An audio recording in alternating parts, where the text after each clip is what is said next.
بسم الله الرحمن الرحيم يسألونك عن الأنفال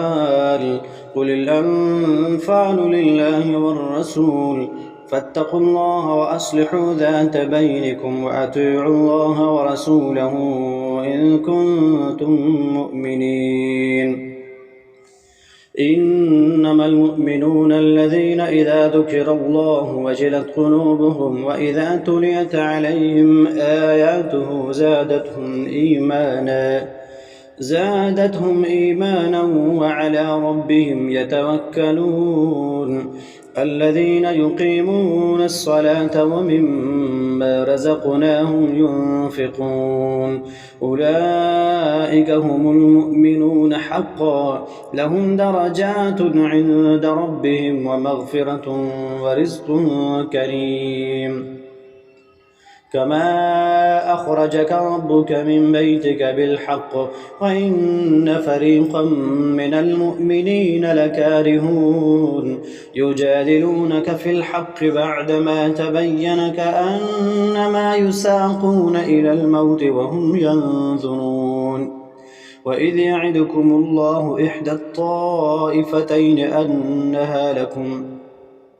أنها لكم وتودون أن غير ذات الشوكة تكون لكم ويريد الله أن يحق الحق بكلماته ويقطع دابر الكافرين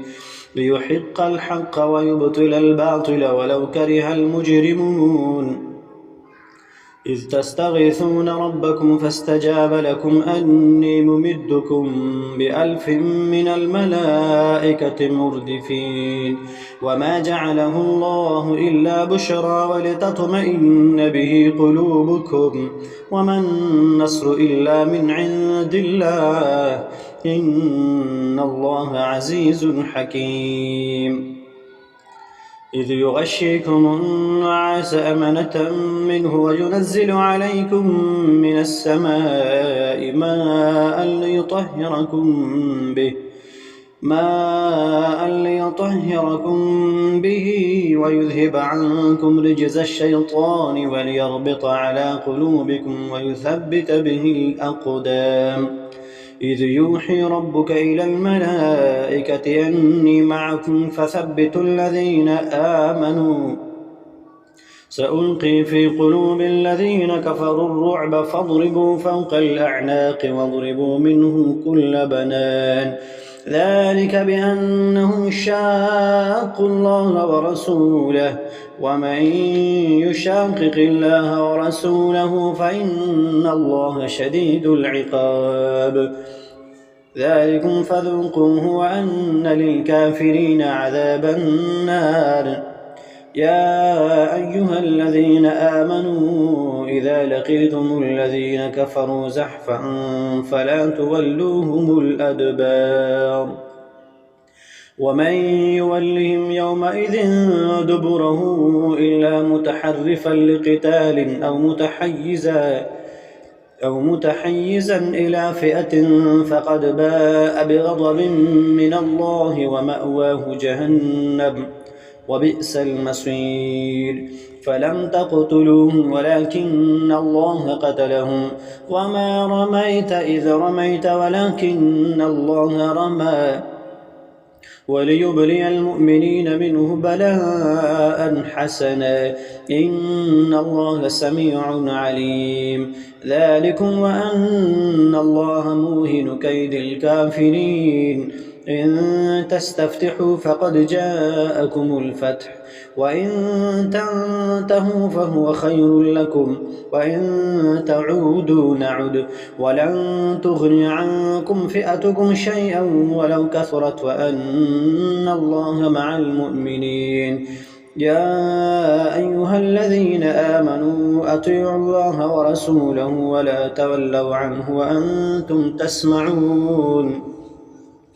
ولا تكونوا كالذين قالوا سمعنا وهم لا يسمعون إن شر الدواب عند الله الصم البكم الذين لا يعقلون ولو علم الله فيهم خيرا لأسمعهم ولو أسمعهم لتولوا وهم معرضون يا أيها الذين آمنوا استجيبوا لله وللرسول إذا دعاكم لما يحييكم واعلموا أن الله يحول بين المرء وقلبه وأنه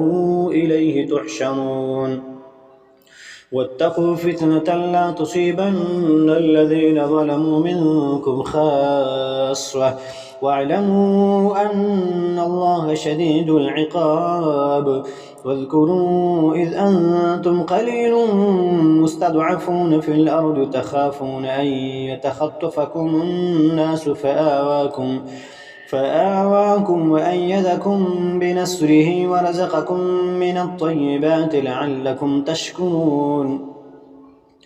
يا أيها الذين آمنوا لا تخونوا الله والرسول وتخونوا أماناتكم وأنتم تعلمون واعلموا أنما أموالكم وأولادكم فتنة وأن الله عنده أجر عظيم يا أيها الذين آمنوا إن تتقوا الله يجعل لكم فرقانا ويكفر عنكم سيئاتكم ويغفر لكم والله ذو الفضل العظيم وإذ يمكر بك الذين كفروا ليثبتوك أو يقتلوك أو يخرجوك ويمكرون ويمكر الله والله خير الماكرين وإذا تتلى عليهم آياتنا قالوا قد سمعنا لو نشاء لقلنا مثل هذا إن هذا إلا أساطير الأولين وإذ قالوا اللهم إن كان هذا هو الحق من عندك فأمطر علينا حجارة من السماء أو ائتنا بعذاب أليم وما كان الله ليعذبهم وأنت فيهم وما كان الله معذبهم وهم يستغفرون وما لهم ألا يعذبهم الله وهم يصدون عن المسجد الحرام وما كانوا أولياءه إن أولياؤه إلا المتقون ولكن أكثرهم لا يعلمون وما كان صلاتهم عند البيت إلا مكاء وتصدية فذوقوا العذاب بما كنتم تكفرون إن الذين كفروا ينفقون أموالهم ليصدوا عن سبيل الله فسينفقونها ثم تكون عليهم حسرة ثم يغلبون والذين كفروا إلى جهنم يحشرون ليميز الله الخبيث من الطيب ويجعل الخبيث بعضه على بعض فيركمه جميعا فيجعله في جهنم أولئك هم الخاسرون قل للذين كفروا إن ينتهوا يغفر لهم ما قد سلف وإن يعودوا فقد مضت سنة الأولين وقاتلوهم حتى لا تكون فتنة ويكون الدين كله لله فإن انتهوا فإن الله بما يعملون بصير وإن تولوا فاعلموا أن الله مولاكم نعم المولى ونعم النصير واعلموا أنما غنمتم من شيء فأن لله خمسه وللرسول ولذي القربى واليتامى والمساكين وابن السبيل إن كنتم آمنتم بالله وما أنزلنا على عبدنا يوم الفرقان يوم التقى الجمعان والله على كل شيء قدير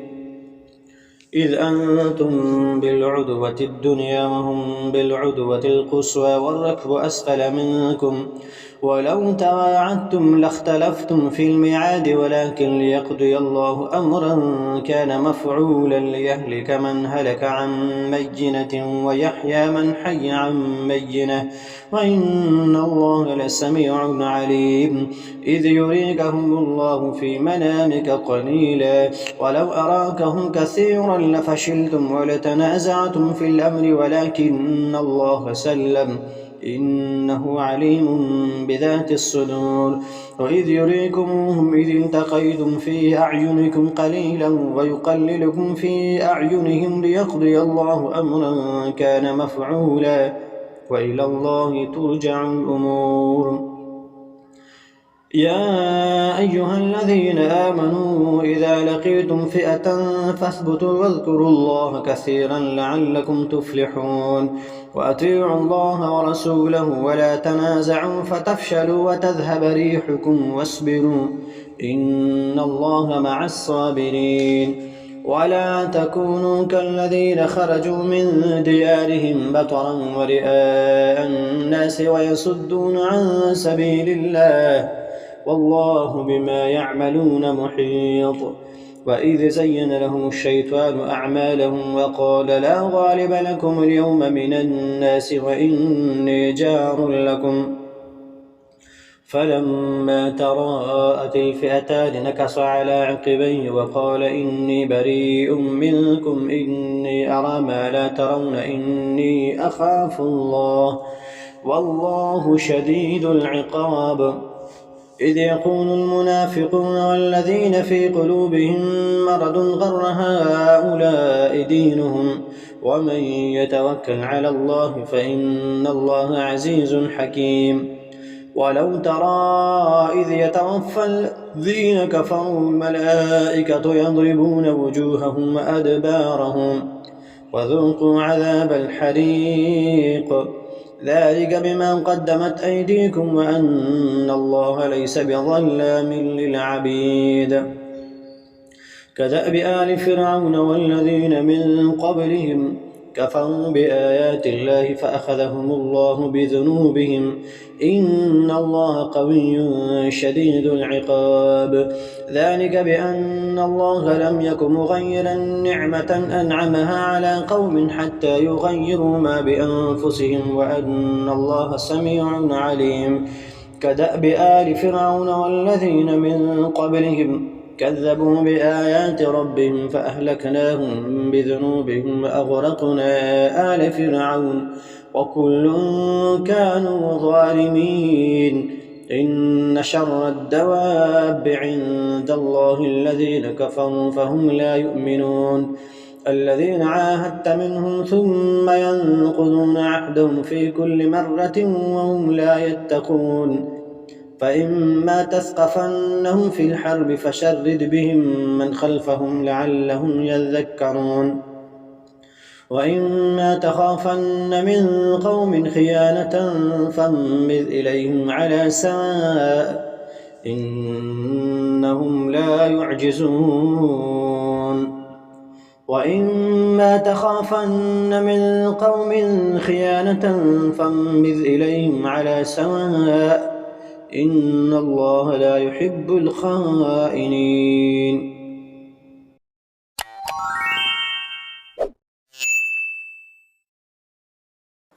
بسم الله الرحمن الرحيم.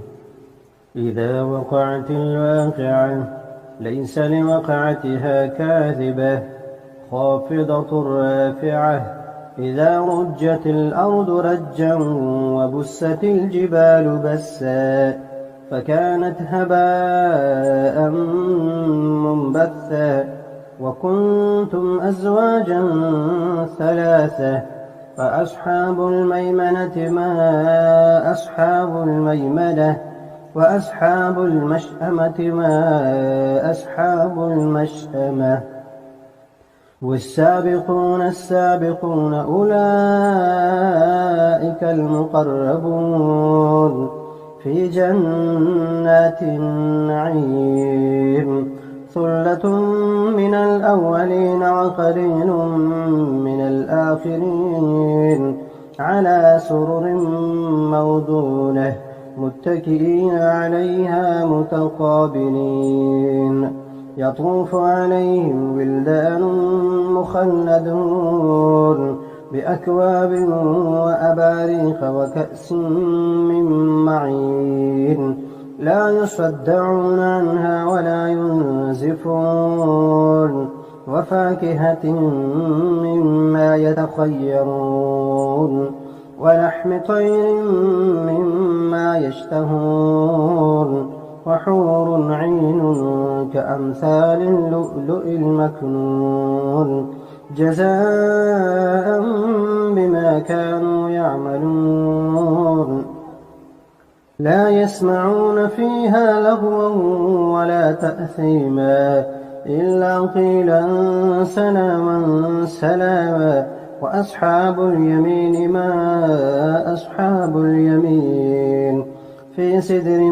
مخضود وطلح منضود وظل ممدود وماء مسكوب وفاكهة كثيرة لا مقطوعة ولا ممنوعة وفرش مرفوعة إنا أنشأناهن إن شاء فجعلناهن أبكارا عربا أترابا لأصحاب اليمين ثلة من الأولين وثلة من الآخرين وأصحاب الشمال ما أصحاب الشمال في سموم وحميم وظل من يحموم لا بارد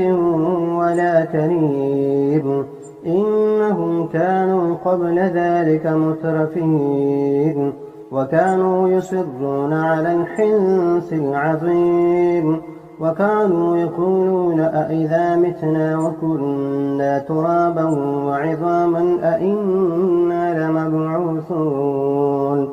أوآباؤنا الأولون قل إن الأولين والآخرين لمجموعون إلى ميقات يوم معلوم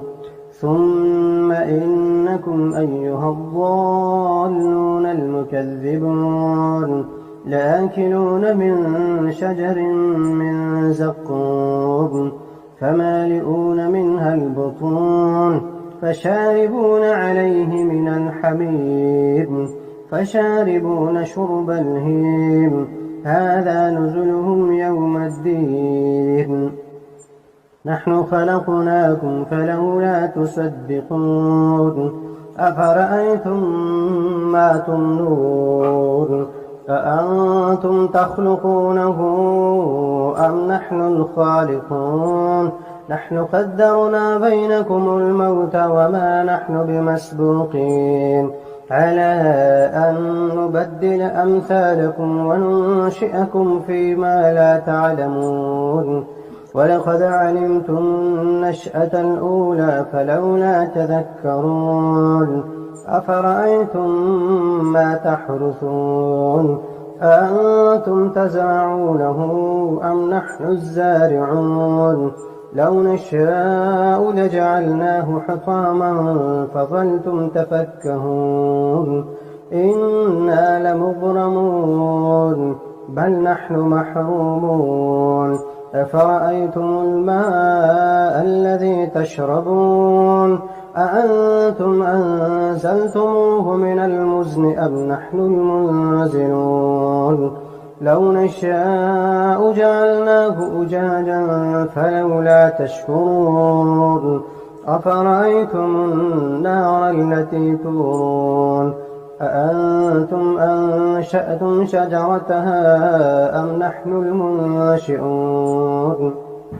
نحن جعلناها تذكرة ومتاعا للمقوين فسبح باسم ربك العظيم فلا أقسم بمواقع النجوم وإنه لقسم لو تعلمون عظيم إنه لقرآن كريم في كتاب مكنون لا يمسه إلا المطهرون تنزيل من رب العالمين أفبهذا الحديث أنتم مدهنون وتجعلون رزقكم أنكم تكذبون فلولا إذا بلغت الحلقوم وأنتم حينئذ تنظرون ونحن أقرب إليه منكم ولكن لا تبصرون فلولا إن كنتم غير مدينين ترجعونها إن كنتم صادقين فأما إن كان من المقربين فروح وريحان وجنة نعيم وأما إن كان من أصحاب اليمين فسلام لك من أصحاب اليمين وأما إن كان من المكذبين الضالين فنزل من حميم وتصلية جحيم إن هذا لهو حق اليقين فسبح باسم ربك العظيم. بسم الله الرحمن الرحيم. الرحمن علم القرآن خلق الإنسان علمه البيان الشمس والقمر بحسبان والنجم والشجر يسجدان والسماء رفعها ووضع الميزان ألا تطغوا في الميزان وأقيموا الوزن بالقسط ولا تخسروا الميزان والأرض وضعها للأنام فيها فاكهة والنخل ذات الأكمام والحب ذو العصف والريحان فبأي آلاء ربكما تكذبان خلق الإنسان من صلصال كالفخار وخلق الجان من مارج من نار فبأي آلاء ربكما تكذبان رب المشرقين ورب المغربين فبأي آلاء ربكما تكذبان مرج البحرين يلتقيان بينهما برزخ لا يبغيان فبأي آلاء ربكما تكذبان يخرج منهما اللؤلؤ والمرجان فبأي آلاء ربكما تكذبان وله الجوار المنشآت في البحر كالأعلام فبأي آلاء ربكما تكذبان كل من عليها فان ويبقى وجه ربك ذو الجلال والإكرام فبأي آلاء ربكما تكذبان يسأله من في السماوات والأرض كل يوم هو في شأن يسأله من في السماوات والأرض كل يوم هو في شأن فبأي آلاء ربكما تكذبان سنفرغ لكم أيها الثقلان فبأي آلاء ربكما تكذبان يا معشر الجن والإنس إن استطعتم أن تنفذوا من أقطار السماوات والأرض فانفذوا لا تنفذون إلا بسلطان فبأي آلاء ربكما تكذبان يرسل عليكما شواظ من نار ونحاس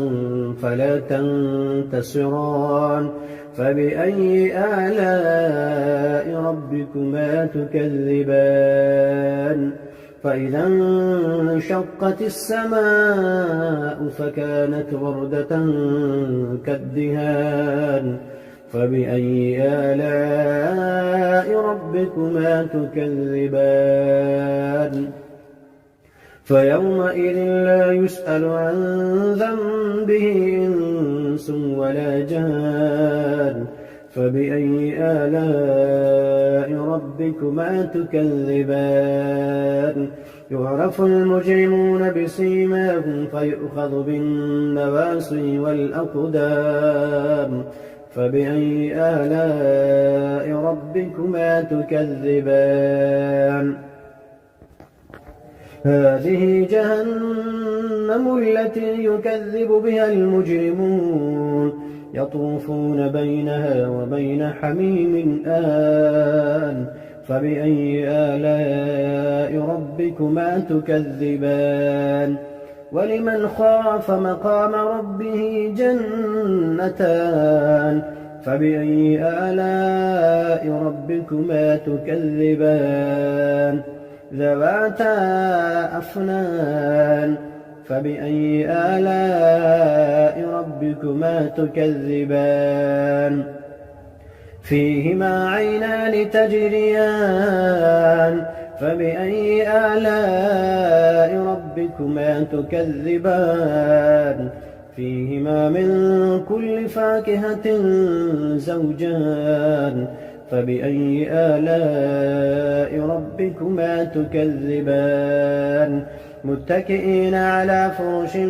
بطائنها من استبرق وجنى الجنتين دان فبأي آلاء ربكما تكذبان فيهن قاصرات الطرف لم يطمثهن إنس قبلهم ولا جان فبأي آلاء ربكما تكذبان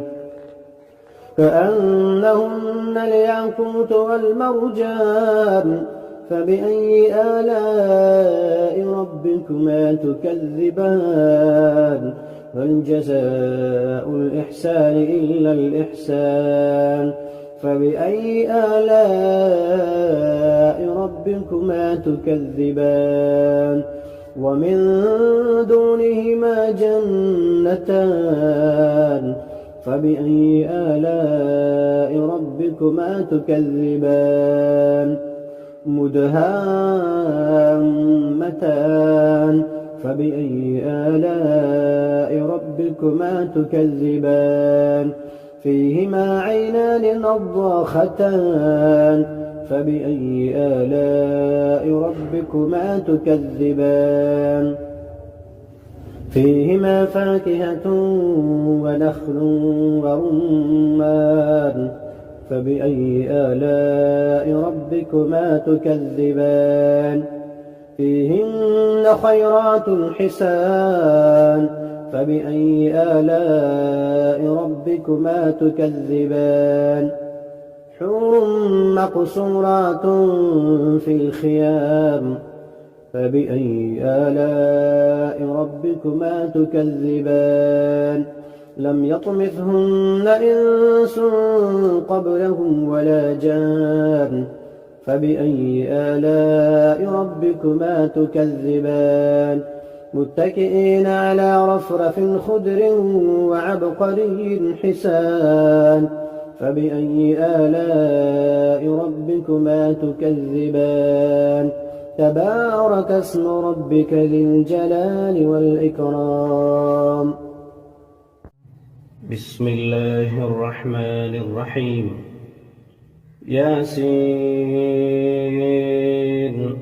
والقرآن الحكيم إنك لمن المرسلين على صراط مستقيم تنزيل العزيز الرحيم لتنذر قوما ما أنذر آباؤهم فهم غافلون لقد حق القول على أكثرهم فهم لا يؤمنون إنا جعلنا في أعناقهم أغلالا فهي إلى الأذقان فهم مقمحون وجعلنا من بين أيديهم سدا ومن خلفهم سدا فأغشيناهم فهم لا يبصرون وسواء عليهم أأنذرتهم أم لم تنذرهم لا يؤمنون إنما تنذر من اتبع الذكر وخشي الرحمن بالغيب فبشره بمغفرة وأجر كريم إنا نحن نحيي الموتى ونكتب ما قدموا وآثارهم وكل شيء أحصيناه في إمام مبين واضرب لهم مثلا أصحاب القرية إذ جاءها المرسلون إذ أرسلنا إليهم 2 فكذبوهما فعززنا بثالث فقالوا إنا إليكم مرسلون قالوا ما أنتم إلا بشر مثلنا وما أنزل الرحمن من شيء إن أنتم إلا تكذبون قالوا ربنا يعلم إنا إليكم لمرسلون وما علينا إلا البلاغ المبين قالوا إنا تطيرنا بكم لئن لم تنتهوا لنرجمنكم وليمسنكم منا عذاب أليم قالوا طائركم معكم أئن ذكرتم بل أنتم قوم مسرفون وجاء من أقصى المدينة رجل يسعى قال يا قوم اتبعوا المرسلين اتبعوا من لا يسألكم أجرا وهم مهتدون وما لي لا أعبد الذي فطرني وإليه ترجعون أأتخذ من دونه آلهة إن يردني الرحمن بضر لا تغن عني شفاعتهم شيئا ولا ينقذون إني إذا لفي ضلال مبين إني آمنت بربكم فاسمعون قيل ادخل الجنة قال يا ليت قومي يعلمون بما غفر لي ربي وجعلني من المكرمين وما أنزلنا على قومه من بعده من جند من السماء وما كنا منزلين إن كانت إلا صيحة واحدة فإذا هم خامدون يا حسرة على العباد ما يأتيهم من رسول إلا كانوا به يستهزئون ألم يروا كم أهلكنا قبلهم من القرون أنهم إليهم لا يرجعون وإن كل لما جميع لدينا محضرون وآية لهم الأرض الميتة أحييناها وأخرجنا منها حبا فمنه يأكلون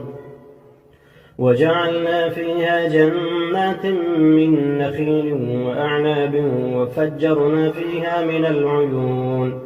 ليأكلوا من ثمره وما عملته أيديهم أفلا يشكرون سبحان الذي خلق الأزواج كلها مما تنبت الأرض ومن أنفسهم ومما لا يعلمون وآية لهم الليل نسلخ منه النهار فإذا هم مظلمون والشمس تجري لمستقر لها ذلك تقدير العزيز العليم والقمر قدرناه منازل حتى عاد كالعرجون القديم لا الشمس ينبغي لها أن تدرك القمر ولا الليل سابق النهار وكل في فلك يسبحون وآية لهم أنا حملنا ذريتهم في الفلك المشحون وخلقنا لهم من مثله ما يركبون وإن نشأ نغرقهم فلا صريخ لهم ولا هم ينقذون إلا رحمة منا ومتاعا إلى حين. وإذا قيل لهم اتقوا ما بين أيديكم وما خلفكم لعلكم ترحمون وما تأتيهم من آية من آيات ربهم إلا كانوا عنها معرضين. وإذا قيل لهم أنفقوا مما رزقكم الله قال الذين كفروا للذين آمنوا أنطعم من لم يشاء الله أطعمه إن أنتم إلا في ضلال مبين. ويقولون متى هذا الوعد إن كنتم صادقين ما ينظرون إلا صيحة واحدة تأخذهم فهم يخصمون فلا يستطيعون توصية ولا إلى أهلهم يرجعون. ونفخ في الصور فإذا هم من الأجداث إلى ربهم ينسلون. قالوا يا ويلنا من بعثنا من مرقدنا هذا ما وعد الرحمن وصدق المرسلون. إن كانت إلا صيحة واحدة فإذا هم جميع لدينا محضرون. فاليوم لا تظلم نفس شيئا ولا تجزون إلا ما كنتم تعملون. إن أصحاب الجنة اليوم في شغل فاكهون هم وأزواجهم في ظلال على الأرائك متكئون لهم فيها فاكهة ولهم ما يدعون سلام قولا من رب رحيم. وامتازوا اليوم أيها المجرمون ألم أعهد إليكم يا بني آدم ألا تعبدوا الشيطان إنه لكم عدو مبين وأن اعبدوني هذا صراط مستقيم. ولقد أضل منكم جبلا كثيرا أفلم تكونوا تعقلون هذه جهنم التي كنتم توعدون اصلوها اليوم بما كنتم تكفرون. اليوم نختم على أفواههم وتكلمنا أيديهم وتشهد أرجلهم بما كانوا يكسبون. ولو نشاء لطمسنا على أعينهم فاستبقوا الصراط فأنى يبصرون. ولو نشاء لمسخناهم على مكانتهم فما استطاعوا مضيا ولا يرجعون. ومن نعمره ننكسه في الخلق أفلا يعقلون. وما علمناه الشعر وما ينبغي له إن هو إلا ذكر وقرآن مبين لينذر من كان حيا ويحق القول على الكافرين. أولم يروا أنا خلقنا لهم مما عملت أيدينا أنعاما فهم لها مالكون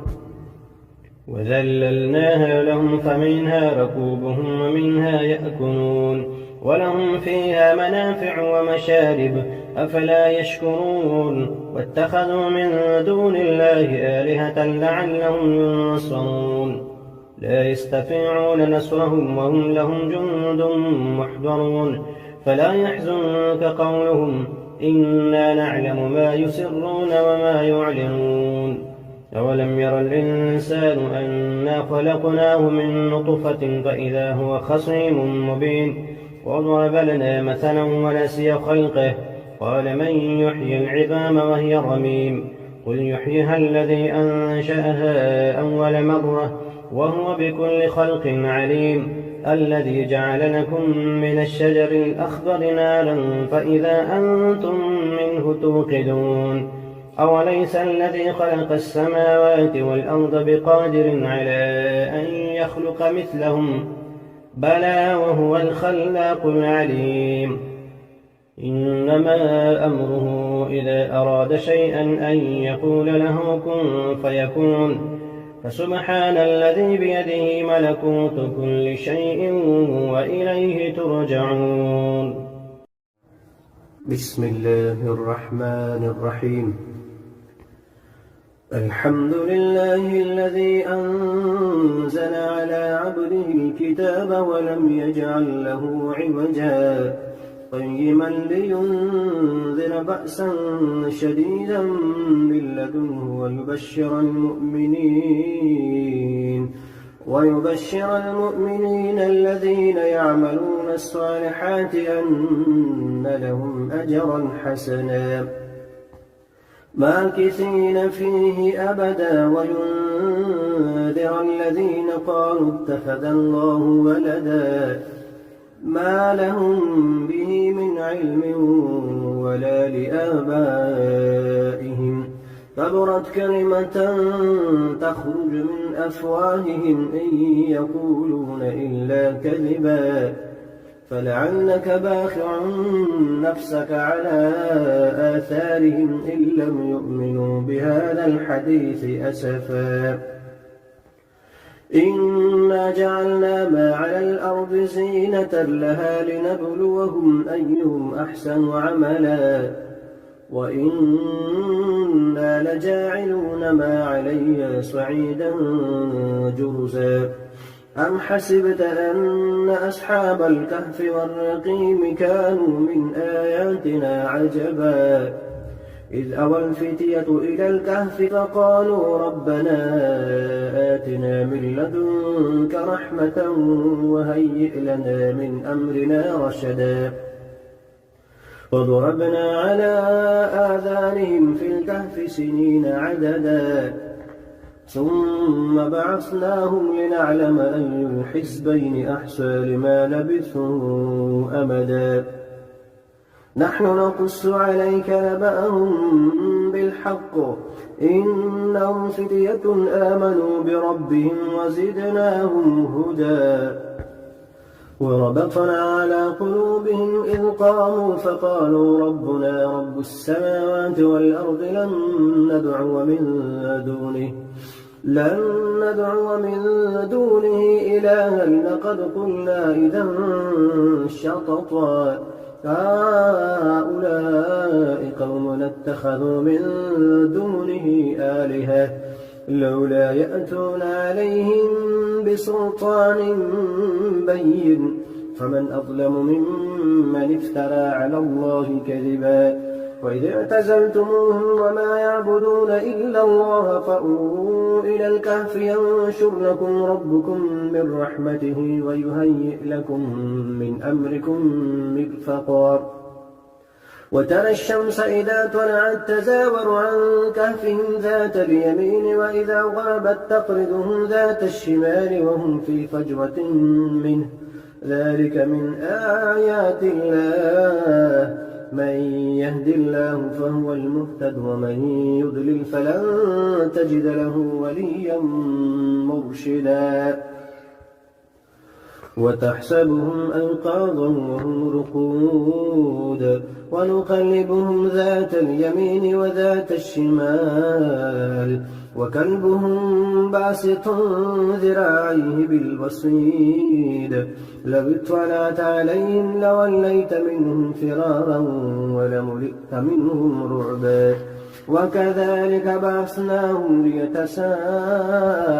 بينهم قال قائل منهم كم لبثتم قالوا لبثنا يوما أو بعض يوم قالوا ربكم أعلم بما لبثتم فابعثوا أحدكم بورقكم هذه إلى المدينة فلينظر أيها أزكى طعاما فليأتكم برزق منه وليتلطف ولا يشعرن بكم أحدا إنهم إن يظهروا عليكم يرجموكم أو يعيدوكم في ملتهم ولن تفلحوا إذا أبدا وكذلك أعثرنا عليهم ليعلموا أن وعد الله حق وأن الساعة لا ريب فيها إذ يتنازعون بينهم أمرهم فقالوا بنوا عليهم بنيانا ربهم أعلم بهم قال الذين غلبوا على أمرهم لنتخذن عليهم مسجدا سيقولون ثلاثة رابعهم كلبهم ويقولون خمسة سادسهم كلبهم رجما بالغيب ويقولون سبعة وثامنهم كلبهم قل ربي أعلم بعدتهم ما يعلمهم إلا قليل فلا تمار فيهم إلا مراء ظاهرا ولا تستفت فيهم منهم أحدا ولا تقولن لشيء إني فاعل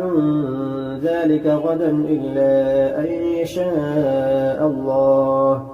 واذكر ربك إذا نسيت وقل عسى أن يهديني ربي لأقرب من هذا رشدا ولبثوا في كهفهم 300 سنين وازدادوا 9 قل الله أعلم بما لبثوا له غيب السماوات والأرض أبصر به وأسمع ما لهم من دونه من ولي ولا يشرك في حكمه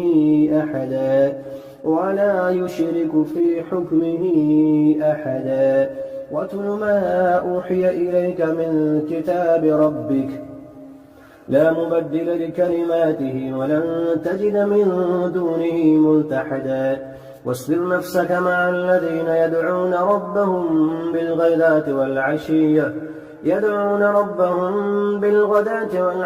يريدون وجهه ولا تعد عيناك عنهم تريد زينة الحياة الدنيا ولا تطع من أغفلنا قلبه عن ذكرنا واتبع هواه وكان أمره فرطا وقل الحق من ربكم فمن شاء فليؤمن ومن شاء فليكفر إنا أعتدنا للظالمين نارا أحاط بهم سرادقها وإن يستغيثوا يغاثوا بماء كالمهل يشوي الوجوه بئس الشراب وساءت مرتفقا إن الذين آمنوا وعملوا الصالحات إنا لا نضيع أجر من أحسن عملا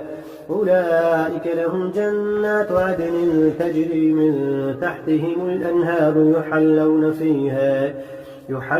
فيها من أسابر من ذهب ويلبسون ثيابا خضرا من سندس واستبرق متكئين فيها على الأرائك نعم الثواب وحسنت مرتفقا واضرب لهم مثلا رجلين جعلنا لأحدهما جنتين من أعناب وحففناهما بنخل وجعلنا بينهما زرعا كلتا الجنتين آتت أكلها ولم تظلم منه شيئا وفجرنا خلالهما نهرا وكان له ثمر فقال لصاحبه وهو يحاوره أنا أكثر منك مالا وأعز نفرا ودخل جنته وهو ظالم لنفسه قال ما أظن أن تبيد هذه أبدا وما أظن الساعة قائمة ولئن رددت إلى ربي لأجدن خيرا منها منقلبا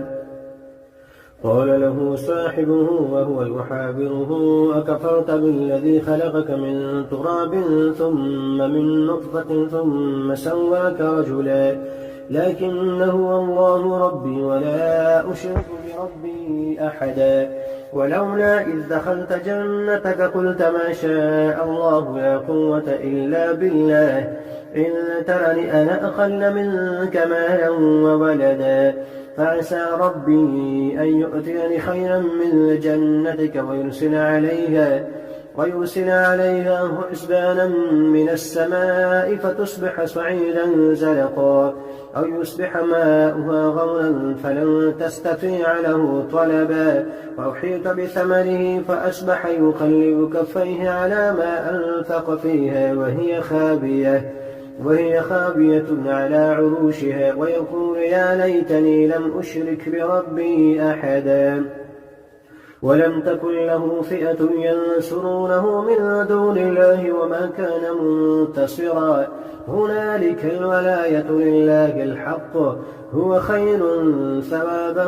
وخير عقبا واضرب لهم مثل الحياة الدنيا كماء إن أنزلناه من السماء فاختلط به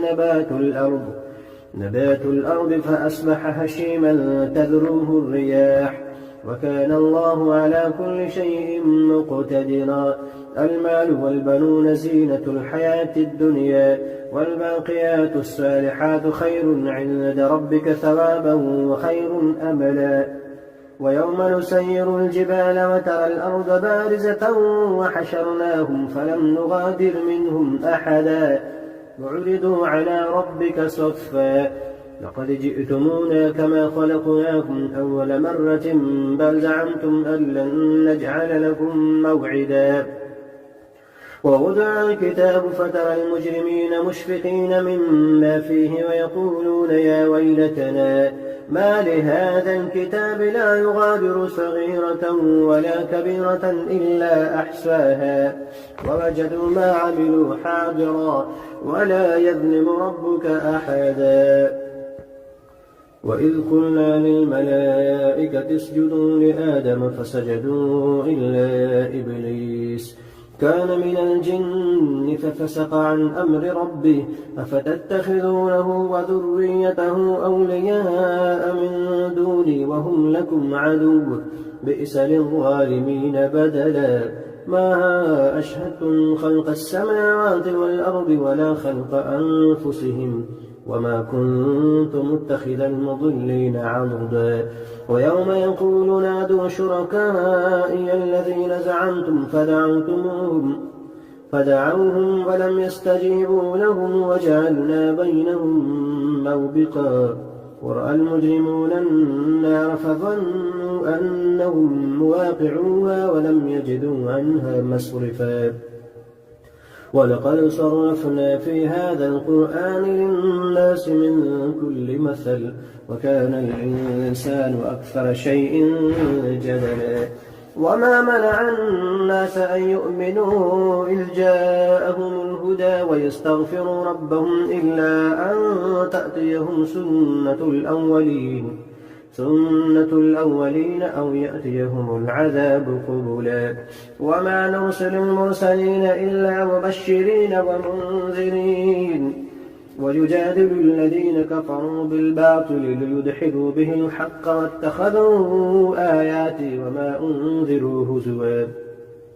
ومن أظلم ممن ذكر بآيات ربه فأعرض عنها ونسي ما قدمت يداه إنا جعلنا على قلوبهم أكنة أن يفقهوه وفي آذانهم وقرا وإن تدعهم إلى الهدى فلن يهتدوا إذا أبدا. وربك الغفور ذو الرحمة لو يؤاخذهم بما كسبوا لعجل لهم العذاب بل لهم موعد لن يجدوا من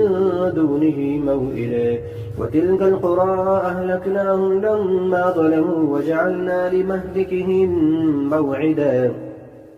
وإذ قال موسى لفتاه لا أبرح حتى أبلغ مجمع البحرين أو أمضي حقبا فلما بلغا مجمع بينهما نسيا حوتهما فاتخذ سبيله في البحر سربا فلما جاوزا قال لفتاه آتنا غداءنا لقد لقينا من سفرنا هذا نصبا قال أرأيت إذ أوينا إلى الصخرة فإني نسيت الحوت وما أنسانيه إلا الشيطان أن أذكره واتخذ سبيله في البحر عجبا قال ذلك ما كنا نبغي فارتد على آثارهما قصصا فوجدا عبدا من عبادنا آتيناه رحمة من عندنا وعلمناه من لدنا علما قال له موسى هل أتبعك على أن تعلمني مما علمت رشدا قال إنك لن تستطيع معي صبرا وكيف تصبر على ما لم تحط به خبرا قال ستجدني إن شاء الله صابرا ولا أعصي لك أمرا قال فإن اتبعتني فلا تسألني عن شيء حتى أحدث لك منه ذكرا فانطلقا حتى إذا ركبا في السفينة قال أخلقتها لتغرق أهلها لقد جئت شيئا إمرا. قال ألم أقل إنك لن تستطيع معي صبرا. قال لا تؤاخذني بما نسيت ولا ترهقني من أمري عسرا. فانطلقا حتى إذا لقيا غلاما فقتله. قال أقتلت نفسا زكية بغير نفس لقد جئت شيئا نكرا. قال ألم نقل لك إنك لن تستطيع معي صبرا. قال إن سألتك عن شيء بعدها فلا تصاحبني قد بلغت من لدني عذرا. فانطلقا حتى إذا أتيا أهل قرية استطعما أهلها فأبوا أن يضيفوهما فوجدا فيها جدارا يريد أن ينقض فأقامه. قال لو شئت لاتخذت عليه أجرا. قال هذا فراق بيني وبينك سأنبئك بتأويل ما لم تستطع عليه صبرا. أما السفينة فكانت لمساكين يعملون في البحر فأردت أن أعيبها وكان وراءهم ملك يأخذ كل سفينة غصبا. وأما الغلام فكان أبواه مؤمنين فخشينا أن يرهقهما طغيانا وكفرا فأردنا أن يبدلهما ربهما خيرا منه زكاة وأقرب رحما. وأما الجدار فكان لغلامين يتيمين في المدينة وكان تحته كنز لهما وكان أبوهما صالحا فأراد ربك أن يبلغا أشدهما ويستخرجا كنزهما رحمة من ربك وما فعلته عن أمري ذلك تأويل ما لم تستطع عليه صبرا. ويسألونك عن ذي القرنين قل سأتلو عليكم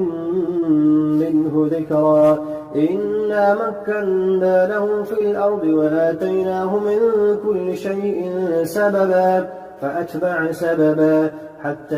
إذا بلغ مغرب الشمس وجدها تغرب في عين حمئة ووجد عندها قوما. قلنا يا ذا القرنين إما أن تعذب وإما أن تتخذ فيهم حسنا. قال أما من ظلم فسوف نعذبه ثم يرد إلى ربه فيعذبه عذابا نكرا.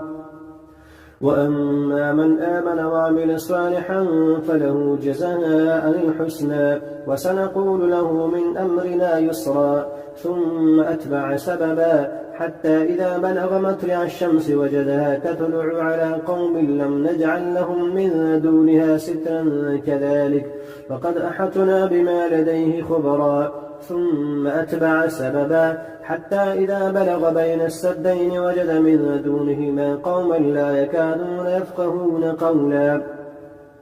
قالوا يا ذا القرنين إن يأجوج ومأجوج مفسدون في الأرض فهل نجعل لك خرجا على أن تجعل بيننا وبينهم سدا. قال ما مكنني فيه ربي خير فأعينوني بقوة أجعل بينكم وبينهم ردما.